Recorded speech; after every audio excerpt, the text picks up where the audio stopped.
जय श्री राधे, जय श्री कृष्णा। पापी लोग सुखी क्यों रहते हैं?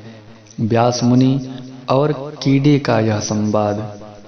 आप इस कथन को श्रवण करके यह समझ जाएंगे कि पापी लोग सुखी क्यों रहते हैं, क्यों आता है सुख और क्यों आता है दुख, कैसे सुख दुख आता है हम सबके जीवन में।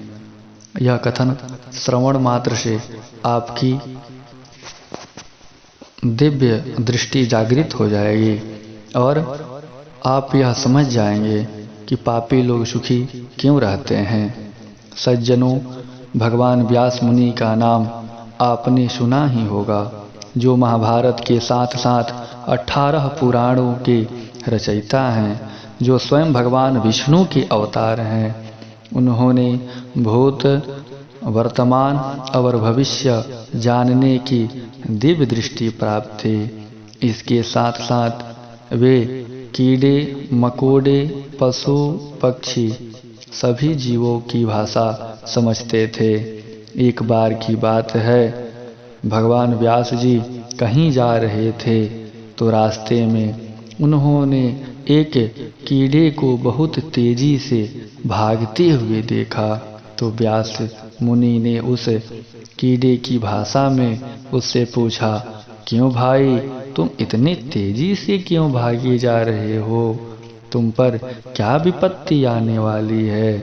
तो कीड़े ने कहने लगा, हे मुनीश्वर, मैं इसलिए भाग रहा हूँ क्योंकि बहुत बड़ी बैलगाड़ी इधर ही आ रही है, कहीं वह मुझे कुचल ना दे, इसलिए मैं अपने प्राण बचाने का प्रयास कर रहा हूँ।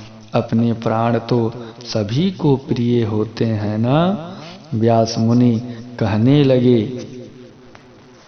हे भाई, तुम तो त्रिक योनि में पड़े हो, तुम्हारे लिए तो मर जाना ही सौभाग्य है।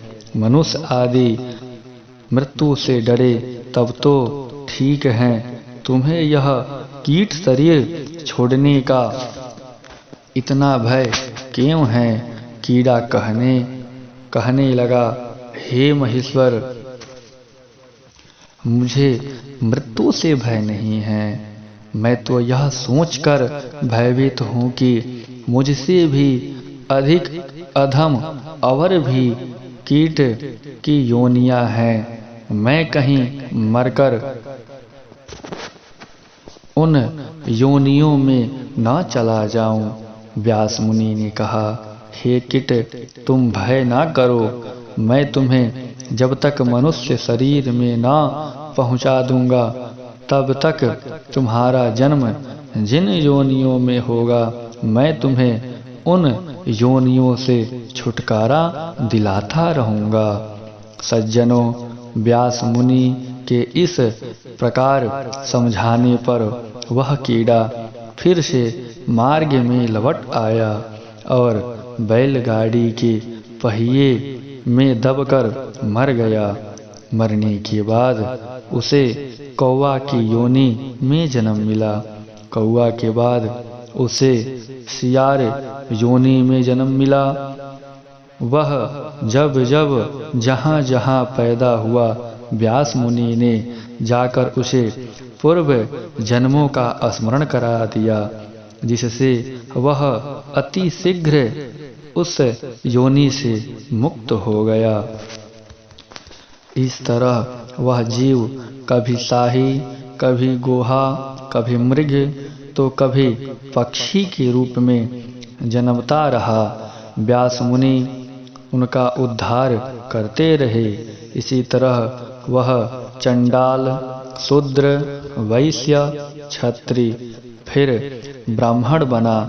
तब भगवान व्यास ने उसे मंत्र दीक्षा देकर अपना शिष्य बना लिया। उसे चारों वेद का ज्ञान हो गया। तो एक बार व्यास मुनि ने उस बालक को, जो अभी 5 साल का ही था, नंदभद्र की शंका का समाधान करने के लिए भेजा। नंदभद्र को यह शंका थी कि पापी मनुष्य सुखी क्यों देखे जाते हैं। बंधुओं, तभी उस बालक ने नंदभद्र के प्रश्न का समाधान इस प्रकार दिया, जो कि उनका प्रश्न था कि पापी मनुष्य सुखी क्यों रहते हैं। बंधुओं, जिन्होंने पूर्व जन्म में तामस भाव से दान किया है, उन्होंने इस जन्म में उसी दान का फल प्राप्त किया है। कहते हैं, तामस भाव से जो धर्म किया जाता है, उसके कारण ही लोगों में धर्म का अनुराग नहीं होता। इसीलिए वे ही लोग पापी तथा सुखी देखे जाते हैं। ऐसे लोग पुण्य का फल भोग कर तामसी भाव के कारण नरक में ही जाते हैं। इस बात में तनिक भी संदेह नहीं है। सज्जनों, इस संसार में 4 तरह के मनुष्य पैदा होते हैं। पहला वह जिसके लिए इस जग में सुख दुर्लभ है, परंतु परलोक में नहीं। दूसरे वह जिन्हें परलोक में सुख मिलता है, लेकिन इस लोक में नहीं। तीसरे वो होते हैं जिनको इस लोक में भी सुख और परलोक में भी सुख मिलता है। चौथे वे होते हैं जिन्हें न इस लोक में सुख है और न ही परलोक में। सज्जनों, जो लोग पिछले किसी पुण्य से इस लोक में सुखी रहते हैं, वे सुख के आनंद में दूसरे पुण्य का उपार्जन नहीं कर पाते हैं। उनके लिए वह सुख केवल इसी लोक में रहता है, परलोक में नहीं मिलता।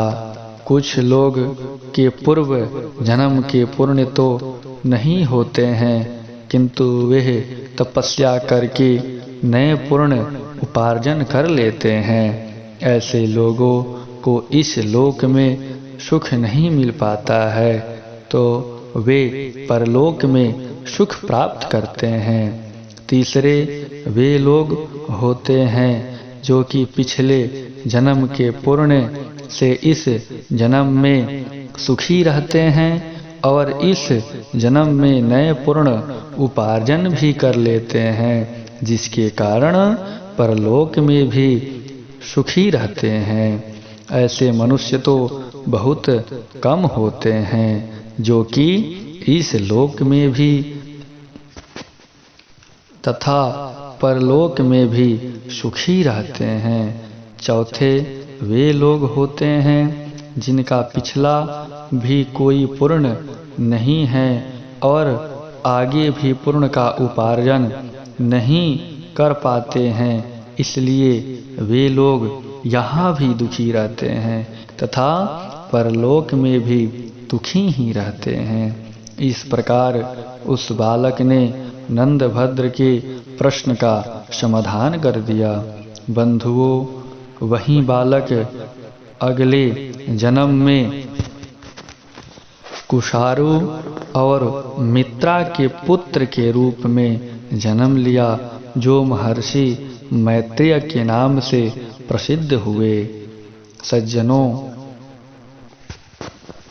अपने किए हुए कर्म के द्वारा ही हम सबके जीवन में सुख दुख की अनुभूति होती है। जय श्री राधे, जय श्री कृष्णा।